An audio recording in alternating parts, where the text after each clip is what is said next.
2021, and I am in Atlanta, Georgia, north of Atlanta. They had about, I don't know, 1.5, 2 inches, 2.5 inches of rain right behind me, and there's a lot of water, a lot of higher volume of water in the lake than normal.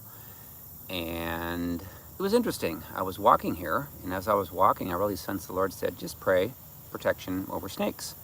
And I'm like, yeah, okay. I haven't seen any snakes on this walking path the last several weeks that I've been here. So as I get off the path, as I walk down the woods to the lake, sure enough, there was a snake, about 3.5 foot long. I don't know exactly what kind it was. Don't know if it was poisonous or not, but it's probably, I don't know, in circumference, maybe 3.5, 4 inches, something like that. So somewhat thick. So anyway, commanded it to go and it left, and haven't seen any snakes around me since. In fact, I just prayed and declared that there would be none within 150 feet of me. So anyways, hello to everyone. Got a good workout in this morning. Today was my, I alternate between Monday, Wednesday, Fridays. I do my upper body and my abs, and so I lift weights with my upper body essentially. And then my Tuesday, Thursdays, I do lower body, so I do weights with doing squats and curls with my legs and extensions and calf raises, and then go running. Did a 1 mile run, then a 1 mile walk, then a 1 mile run, then a 1 mile walk, then a 1 mile run. So I had a good workout, feeling good, lots of energy, and beautiful day. It's like 80 degrees right now. Don't feel much humidity, which you normally feel a lot of when you're here in the Georgia area. And there is a tropical storm that is just southeast of here, Tropical Storm Mindy, that formed apparently late yesterday, southwest of Florida. It's going over northern Florida and southeastern Georgia, like right now. So anyways, unfortunately, there's no name storms of Nelson. I was hoping that there would be. My dad, Larry, had one just out in the Atlantic that formed, but no Nelson. I think it's Nikolai is the next storm, something like that. So anyways, did you know that I've discovered about 2 weeks ago a grape that can taste and does taste like cotton candy? Have you tried it yet?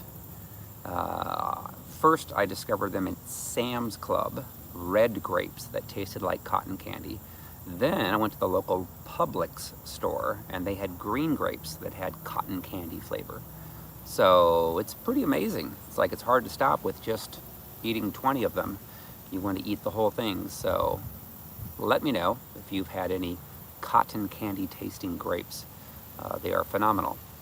All right, so schedule coming up in the next couple of months. September 25th, which is 2 weeks from this Saturday, I'll be in Greenville, South Carolina, at Faith Family Church at the Saturday night at 6 p.m.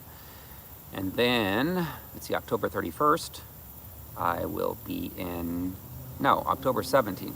Yeah, October 17th, I'll be in Florida, at Port Richey, Florida, at DTM Church. And then October 31st, Halloween, I will be the morning of in Houston, Texas, at Cool Church. And then November 5th and 6th, I'm coming to Texas, northwest of there, in Waco, Texas. So, yay! Yes. HEB in Texas has the grapes. Really? Ah. Yes, in fact, when I go to Texas, I shop at HEB. HEB. I'm not sure what HEB stands for. Anyways, so continuing on, I may add some more venues between now and the end of the year. Still working on my book. Didn't get much to work on it yesterday because I had a lot of things I had to take care of. Had to get my hair cut, so got my hair cut for the first time in, I don't know, 4 weeks, something like that. And again, ironically, and it is funny, I had been apparently parting my hair on the wrong side my entire life, and it was pointed out to me by a lady at the Sport Clips in Carmel, Indiana, that I should try it the other way. So I have, and it seems to lay a lot better. So I'm like, huh. So again, this is my second time that they've cut it the opposite way that I've combed it my entire life, and so far I like it. I have like a cowlick that tends to grow over here, but it doesn't look as bad when I guess you have it combed the right way. So it's funny, how many of us have done things maybe the wrong way or the way that was not the best our entire lives. And then you get to be in your 40s and 50s and 60s, and all of a sudden you discover there's a better way. And you're like, aha. It's kind of like inner healing and deliverance. It's like our entire lives, we go to church, are told that we are Christians, we can't possibly have demons. And then half the church goes through divorce, and then the other half largely is not happy in their marriage. I'd say, I don't know what percentage are happy, grateful, thankful. Maybe 15% that are fortunate enough. Whereas majority, you have one person that's more controlling, more dominating, wants their way, more prideful, more arrogant, marries someone that is more loving and giving. But it never works very well because you have one person that's more demanding and jealous and envious and mean and lying and so forth. So anyways, today's topic is understanding the process of soul wound healing and deliverance, because it is a process. I'm blown away. I'm starting to do a lot more personal sessions. I have more time because I'm not traveling like I was the last 3 months, so I can do a little bit more. So I've been doing some more personal sessions, private sessions, people all over the world, from Sweden to Holland to Norway to Africa, Australia, where else? Other places, New Zealand, Pakistan, South Africa, lots of places. And a lot of the people have just discovered the ministry like in the last week or 2 weeks. And I'm like, my gosh, normally you would, I would think, I would, if I'm following a ministry, of course, it depends on how much you were tormented in your mind by all these negative thoughts, by all these demonic spirits. But I'm amazed that there's a lot that within a week are just like, I want a personal session and I want to get this broken free now. And there's others that have followed the ministry for years and continue to see additional healing and deliverance. That's why it normally is a process. If we're not, if we grow up and we get hurt, which we all do, some way worse than others. Again, I hear it all. I've heard some tremendous, horrible things that people have had done to them.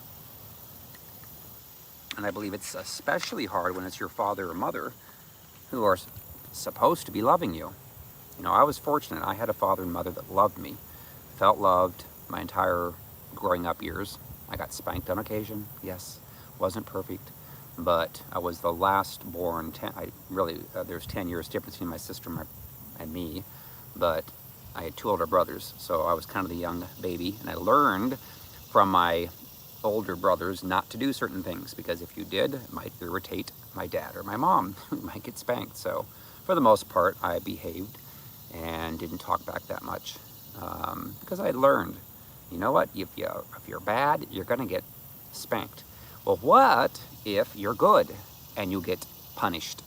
What if you do everything as well as you can and you're obedient, and then your mom or dad put you down and say negative things? That I've not had done to me, but the people that I've done sessions with, majority of them have, and or they've had sexual stuff done to them or been shown pornography. So what happens if you are like most people in the world and you get hurt, you get wounded, you grow up? Well, you're going to be hearing demonic spirits in your head. You come into the church, you ask Jesus to come into your heart, and then you're told, guess what, you're saved, yay! And then you still struggle. You still do the behaviors you did before you said, I want Jesus to come into my heart. You still struggle with looking at pornography. You still struggle with masturbating. You still struggle with being mean, triggering, going off on your spouse, lying, cheating, getting triggered, being jealous, all these things that are not the fruit of the flesh. What happens if you keep doing that?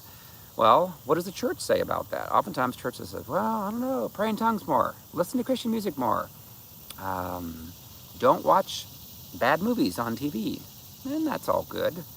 But if they don't get to the spiritual root of talking about, well, why don't you go through a soul wound healing session, why don't you study, read some books about how to get your soul wounds healed and then command the demons to go?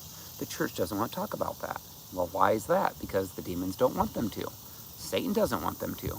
Because if Christians are on to the actual truth of what's going on with them, then they could actually be truly healed, set free and delivered and changed and have the fruit of the Spirit and be a lot more like Jesus.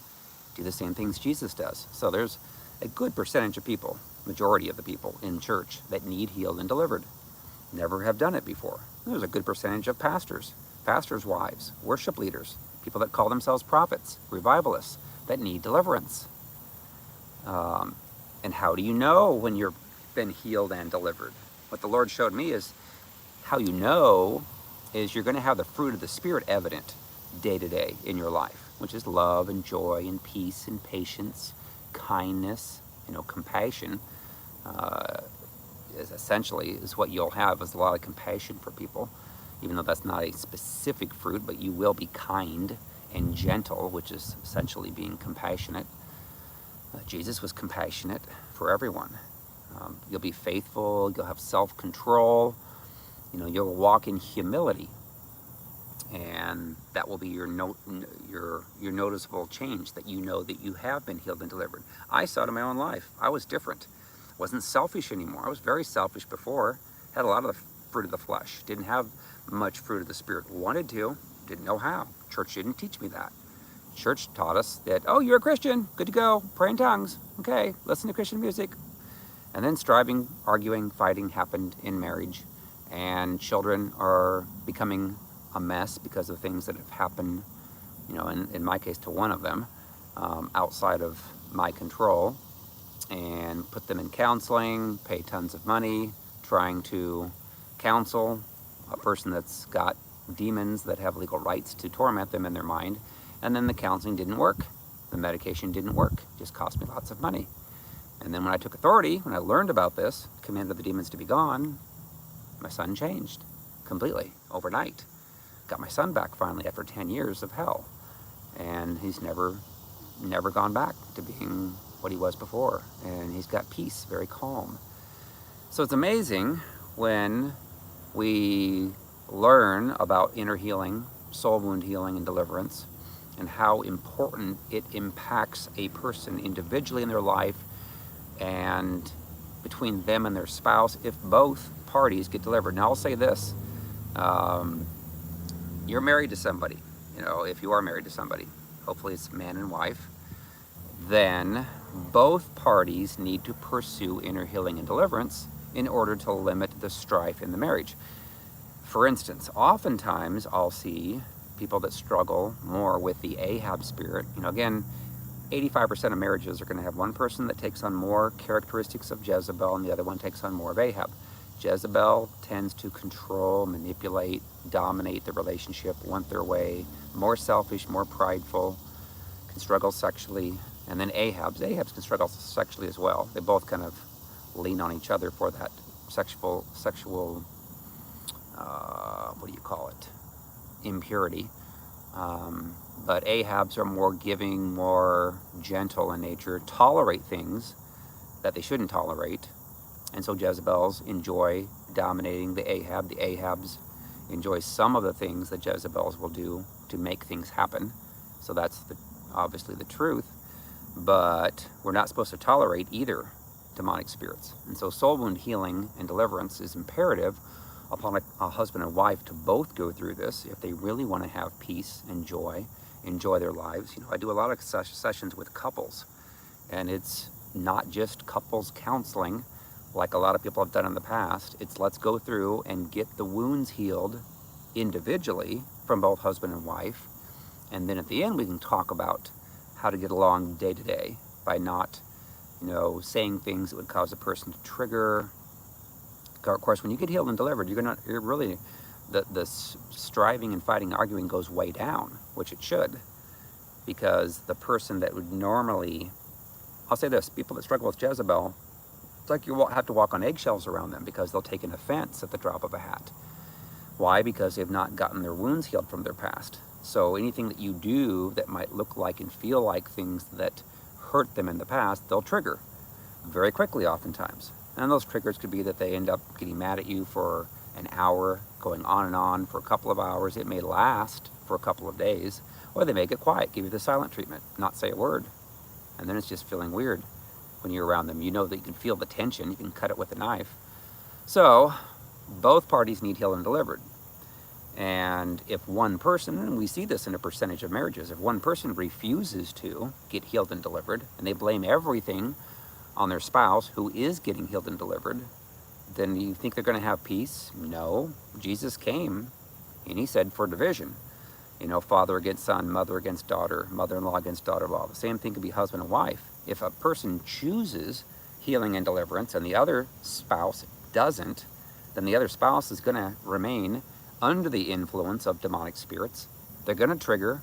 You can't have peace with them. You know, you're not going to have a good intimacy in your marriage until they get healed and delivered, if they ever do. And again, I've seen people that have stayed in marriages too long where they have been abused and abused and abused. Again, emotionally. They don't have to be physically or sexually. You just have to have a person that says you're worthless piece of crap and says negative things to you all the time that will tear you down to the point you don't want to live anymore. And I know a woman personally that happened to with her husband behind closed doors. Mind you, they don't do that in front of the church. They act all sweet and nice to have an image. But behind closed doors, this man was saying negative words to his wife. She ended up dying at age like 42.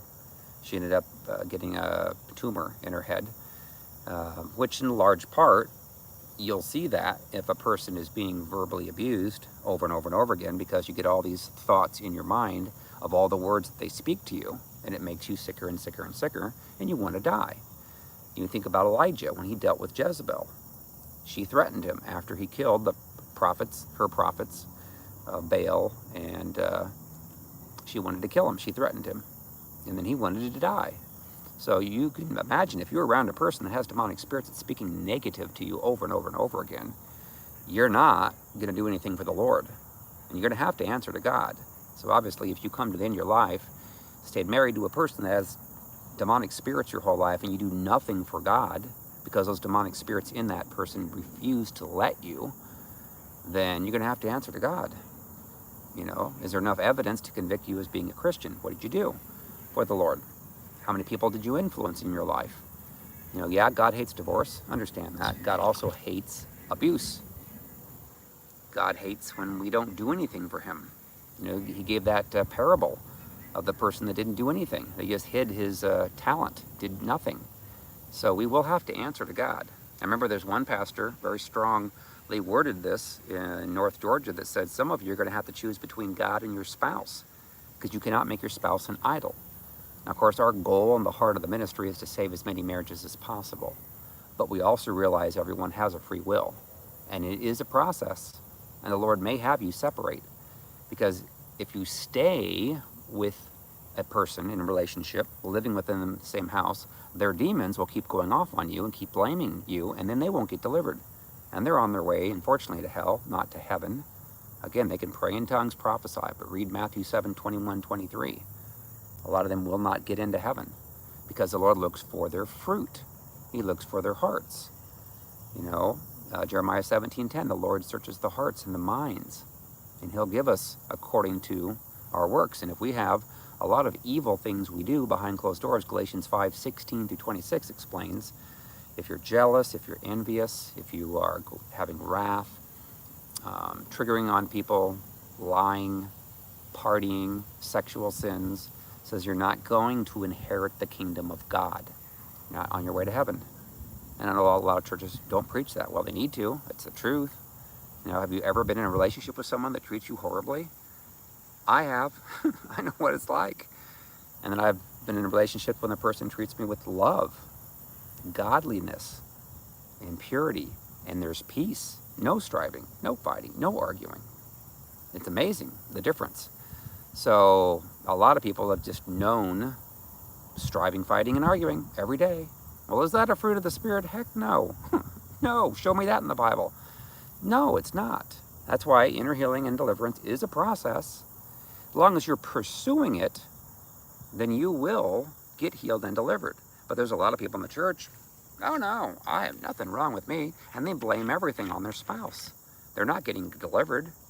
Jesus couldn't override the free will of the Pharisees and the scribes. And that's true. He couldn't. They were on their way to hell, even though they knew the law, but their hearts were wicked. They were evil. They were selfish. They were prideful, arrogant. And Jesus called them whitewashed tombs and vipers. He didn't mince words. So, inner healing and deliverance is a process. There are some people that watch our worldwide deliverance sessions and get a lot of deliverance in one session. It's amazing to watch where the demons do break off. But they get more as they continue to pursue. Continue to pursuing inner healing deliverance means that, okay, if there's any legal rights that the demonic spirits have in me, I don't want it. So Lord, show me. And you have to be open to hearing. A lot of times we're not open, and the Lord cannot override our free will. So if we're not willing to deal with an issue, let's say it's pride. A lot of people struggle with pride because they were hurt and wounded when they grew up. And that spirit, which is called Leviathan, Job 41, verse 34, king over all the children of pride, started speaking to them when they were younger, saying, you know what, you couldn't trust your dad, you couldn't trust your mom, they hurt you, couldn't trust whomever. So that demonic spirit will keep speaking to you and tell you that your decisions are always right, are the best. You better make sure, though, that you make all the decisions, because guess what? You trusted your father or your mother or anyone else, spouse, and they made bad decisions that hurt you. So therefore, you better call all the shots. And so it does. It makes you control everyone. And it just ruins relationships that you have. So you oftentimes self-sabotage your own relationship with your spouse. So you can choose not to get healed and delivered if you want to. But you will never have a good intimacy level in your marriage. You'll never have where you love each other, truly. You may have one that tries to love you, but if you're continuing to hold on to those wounds, continuing to have bitterness for those who hurt you, continuing to have anger over them, then you're going to continue to have demons and struggle. And oftentimes you'll have sickness come on your body. Now again, you can get sickness if you're married to someone who is abusing you over and over verbally. You'll want to die. Again, and I know people that have done that. And then in the one situation, this woman did die. She was like 40, 41, brain tumor. Her husband was molested by his father sexually. And so he had a lot of demonic spirits, treated her horribly behind closed doors, and his children, they all left when they were 18 as soon as they graduated, so they could get away from that abuse. But then he got remarried after his first wife died, and then she started getting sick within a year. And she was healthy before that. So again, all you have to do is to be around a person that says negative words to you, puts you down all the time. And a lot of people would argue, well, that's not abuse. I'm like, well, kind of is. It's a subtle form. There's subtle forms. There's subtle narcissists, and there's more overt narcissists. I know both of them. Subtle ones will say things to not agree with you on and not own their own issues and continue to kind of drive you in a slow path to craziness. Whereas the more overt ones, if you don't do what they want, will trigger, get mad, get angry, go off on you for hours. They may throw knives at you. I know what that's like. When I have a knife thrown at me or a glass thrown in my direction when I'm in bed trying to go to sleep, having it crush against the wall, shatter. I know getting my arms scraped with fingernails, crazy stuff. Crazy. Not fun. Not fun at all. But that is the truth. And it is abuse when stuff like that happens. So, and then the church oftentimes looks the other way and doesn't know what to do. If I were a pastor, I would take everybody through inner healing and deliverance sessions. Anyone that would, there'd be a lot that wouldn't. But then you'd have a much healthier, cleaner church, have much less strife. People that have demonic spirits are going to want to take positions in the church, control other people. They want to work their way into the lead pastor, try to kiss up to them, give them some maybe good words from the Lord that makes them sound like they're prophetic, and kiss up to them, and then try to get into their inner circle. That's how Jezebel works. And then they want to control other people by, quote unquote, counseling them and acting like they're all loving and kind and sweet, but they're not. So inner healing and deliverance is a process. As long as you're pursuing it, the Lord is faithful and just to meet you. You know, I do sessions with people all the time, personal sessions, and I learn more as I do these things. But let's say that you did some bad things and you weren't willing to share the truth going through a session. Maybe you weren't willing yet to do it. So you struggle in that area because there's legal rights the demons have to keep on tormenting you over and over and over again. And let's say we go through a session the first time and you're not willing to, you know, it's like, oh my gosh, I don't want to divulge. You know, maybe you had a sexual relationship with someone and you don't want to tell anybody yet. So those demonic spirits still have legal rights over you in that area. You'll oftentimes continue to struggle. You may have also dabbled in the occult, witchcraft. Maybe you have a friend that's in witchcraft that has been cursing you. Or maybe they've given you something and you've not given it back or thrown it away. So they're going to be legal rights those demons have, those witches have, to curse you, to astral project on you. So as you learn more about what gives legal rights to the demons, all these different open doors, then it's a process, because oftentimes you go through a session in an hour and you may break off a good, whatever, 70% of legal rights the demons have. But then there's still another percentage and you may still struggle. Maybe you still struggle with trying to sleep or struggle with sickness in your body that you can still have. And you want to be healed from and delivered, but it may be that you need to be more honest with the Lord. And maybe if you've got a person that's doing deliverance, you know, be honest with them, because when that situation comes up to me, what I will do is then say, okay, this person's really motivated now. They too want to be healed and delivered. They're willing to not hold back some of these things that would have given legal rights to the demons because they were afraid. Maybe they were guilty or felt ashamed. And that's what the demons want us to feel. But once they felt, okay, I'm going to speak the truth. All the things that, you know, that I've done, all the things that I've done to other people, then what that will do is open up the Lord to be able to work in that area to where you can then repent for it. Say, Father, forgive me. Forgive me for doing this. Forgive me. And he's faithful and just. Of course he will. Now, the demons may want to keep on convicting you, condemning you, not really convicting. Holy Spirit convicts. So when you get to that point, and it may be a couple months down the road, it may be 6 months, it may be a year later, that you're finally ready to say, okay, Lord, I'm repenting for this. Please forgive me. And that may take out all the prideful demons. Well, then at that point, that may also give you some healing that you've been looking for. Healing in your body, healing of sickness and disease that you struggled with. So when we are completely transparent, open with the Lord, he's faithful and just to heal us of all that. And that takes away legal rights. When we forgive people who have hurt us in the past, then we can command the demons to go. So inner healing and deliverance, of course, they go hand in hand. Unfortunately, some people only deal with inner healing and they forget about the demonic part, which attached to those wounds. You know, if you're doing sessions with people that only deal with, let's forgive all these people that hurt us, let's ask Jesus where he was when we were being raped, all that's fine and good. But if you don't take authority of the demons that attach to those wounds, command them to go, the demons will still be there. They didn't have to go. You didn't take authority at that point. So that's why it's critical. Again, I'm writing this new book. I think it's going to be called From Soul Wounds and Demons to Freedom. And the goal of it is for people to understand all this. So then, you know, and ultimately it does come back to the individual person.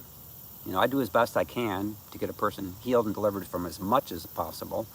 But you have to continue to pursue yourself. You can't just sit there and do nothing and then expect Jesus to be able to do all the healing he wants to. But you have to do your part. You have to forgive people who hurt you. You can't have bitterness and anger. You're going to have new people hurt you every day. Keep on forgiving.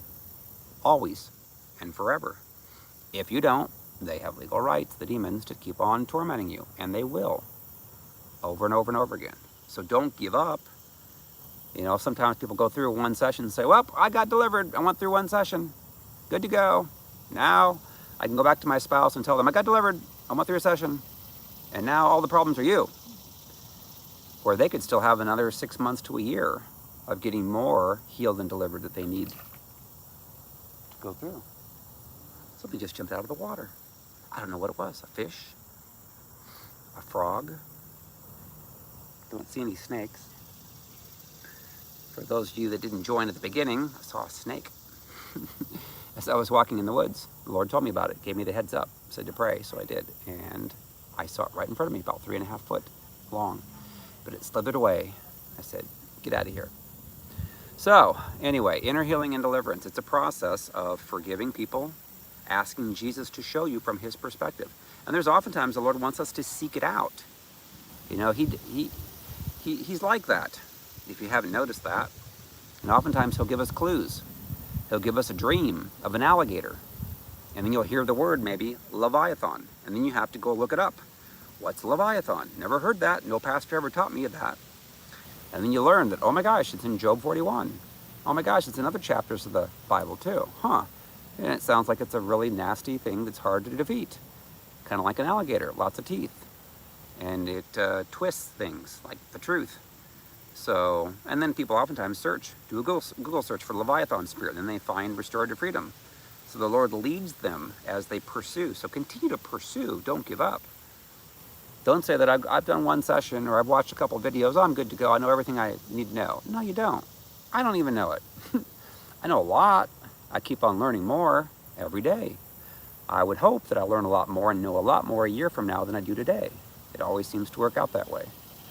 You know, I didn't know how important it was to have Jesus come to speak to each person about the wounds they had when they grew up, so they could see those people from the Lord's perspective, so they could forgive. When I learned about that, which has been almost 2 years ago, then it made every difference in the world. It made it more effective to get people healed and delivered. In the past, it just said, forgive them, forgive everybody that hurt you. You know, because for me, I didn't have a lot of soul wounds from my mom or my dad. I was exposed to pornography when I was a boy, 5 years old. A boy brought it into school and showed everybody, well, I was in the bathroom, going to the bathroom, minding my own business. But that's how oftentimes it works. But now that I've learned how important that it is, and you can get wounded again outside of people. You could have circumstances that happen to you. You know, you may lose a child and you're grieved and you want to figure out, why did that happen?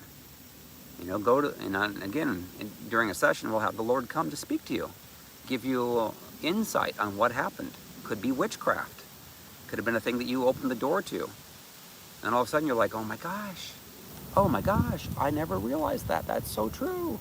I dabbled in this or the occult, or I had a relationship outside of marriage shouldn't have had, or looked at pornography, and those gave legal rights to the demons or witches to curse you. So there's a lot of things that most Christians have no clue that they have open doors to with the enemy currently. So, all right, Chris, you have a question on YouTube about what if you have one person that, say you have a couple, and one of them says, say Jezebel, spirit, people, more controlling, more manipulative, demanding, more prideful, that they're going to be much harder to get delivered. And then you have a person that's got Ahab. Let's say the Ahab gets delivered and the person that struggles more with Jezebel doesn't. And then what happens when you have sex with them? Say that you're in marriage to them. Now you're going to have already soul ties to them. You're going to have sexual covenants with them as well. So can it affect you? Absolutely it can. Sure. Have you ever heard of incubus and succubus spirits? They're real. That's where demonic spirits have sex with the person. Now again, if you're having sex with your spouse and they have demons, you may feel oftentimes that they have no care for you. They're selfish, selfishly motivated, and it feels yucky. You don't feel intimate. You don't feel closer to Jesus or closer to them when you're done. It's just like they got their selfish needs met, they could care less about you.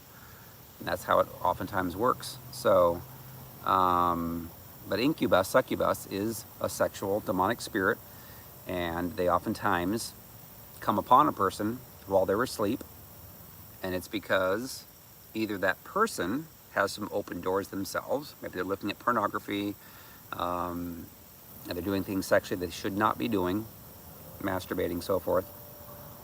Or it could be that they had a spouse who has a lot of demonic spirits. And I've heard stories, true stories, where this one lady had a husband that was very demonic. He wasn't home one night, but a large demonic spirit got on top of her, wanted to have essentially sex with her, intercourse. So I know it blows some people's minds to hear this, but it's true. And most people don't want to talk about it. Most people don't know what to do about it when that happens to them, because they can't see anything, but they can sure feel it. Oftentimes they start to fall asleep, like taking naps and so forth, and it happens. And it's true. So you can do searching for incubus and succubus, and you can learn a lot more on that. But there are open doors that we have. There's legal rights. The demons are legalists. They cannot do illegal things to us. So again, when we get our wounds healed and delivered, we forgive people who have hurt us. We've thrown out things that are ungodly from our possessions. And we've made things right with the Lord. Humbled ourselves from pride and so forth. As we get more cleansed in our souls from those wounds, commanding the demons to go, then guess what? We're going to have a lot more peace, a lot more joy, and you'll hear more from the Lord. And then those demonic spirits that used to attack you, you'll have very little, much littler, much less from. So a lot of people are pursuing. So continue to pursue. Don't give up. If you've only pursued it for a few months or even for a year or two, it should become a part of your regular lifestyle, is to stay clean, stay pure before the Lord, forgive people, because people are going to hurt you. I guarantee they're going to say bad things about you, lie about you, gossip about you. Yeah, sleep paralysis demons, Leslie asked about on YouTube. That's essentially incubus and succubus. Succubus are, they're both, as far as I've been explained, they're both male spirits, but they can attack men in their sleep, and then they can attack women as well. And their presence comes upon a person while they're asleep, and they're like, oh my gosh, they feel paralyzed, and they're in fear, and they know something's on them. So take your authority in Jesus' name. Say, I command you to go right now in Jesus' name. And then make sure, if you've got a relationship with someone that is not good, they have demonic spirits, and try to approach them about watching some of these videos and pursuing inner healing and deliverance. And then that can help take those legal rights away. I know it's hard when you've got a spouse that has been used to controlling you, to try to help them get healed and delivered. It's not easy, that's for sure. That is for sure. All right. So, again, coming up September 25th, I will be in, where will I be? I'll be in Greenville, South Carolina at the Faith Family Church.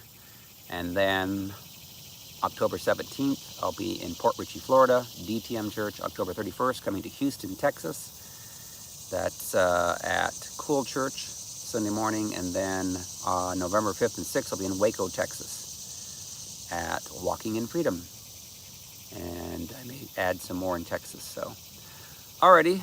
Well, hopefully you understand that soul wound healing and deliverance is necessary. Everyone needs to go through that.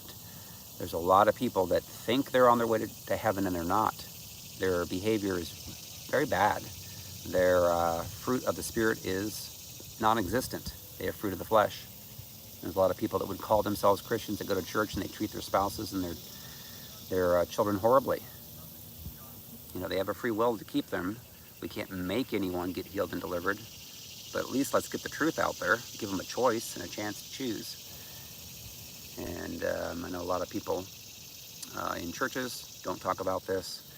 They'd rather just act like everything's fine, just pray in tongues, listen to Christian music, sing Kumbaya, and let those who are abusing continue to abuse their spouses and children. But that's not cool. So, alrighty, I'm gonna let you guys go. So, see you guys later.